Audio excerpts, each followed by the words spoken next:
आपण मल्चिंग वापरतोय की प्लास्टिक पेपर हा शेतकऱ्यांनी पाहणं गरजेचं आहे। शेतकरी मित्रांनो, आपण ज्यावेळेस शेतीमध्ये मल्चिंग पांगवत असतो त्यावेळेस प्रत्येक शेतकऱ्याला भासवणारा प्रश्न असतो का मल्चिंगमध्ये कोणती क्वालिटी आणि कोणत्या कंपनीचा घेतला पाहिजे।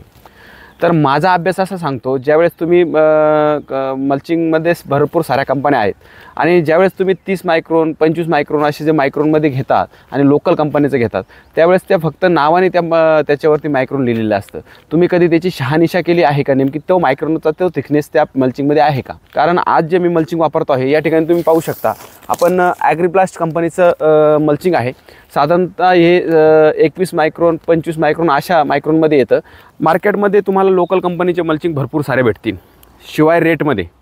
पण काय होतं, रेटमध्ये मल्चिंग देतात ती कंपनी थिकनेसमध्ये प्रॉब्लेम असतो, अंतरामध्ये जे त्याचा पणा असतो 400 मीटर 500 मीटर असा जो पणा असतो त्याच्यातसुद्धा ते कमी असतं आणि रुंदीलासुद्धा कमी असतो।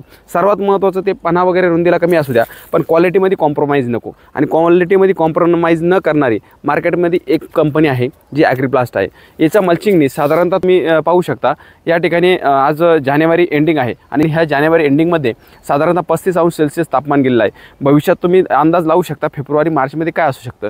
आता ह्या मल्चिंग पेपरचा विषय असा असतो, ज्यावेळेस टेम्परेचर हाय होतं आणि त्या टेम्परेचर हाय झाल्यानंतर मल्चिंगच्या आतमध्ये जी हवा असते ही गरम झाली नाही पाहिजे किंवा त्यामध्ये त्या सूर्यप्रकाश आतमध्ये गेला नाही पाहिजे। ज्यावेळेस आपण साधा मल्चिंग गाडतो त्यावेळेस जे पाहिजे ते अपेक्षित आपल्याला रिझल्ट त्याचे भेटत नाही।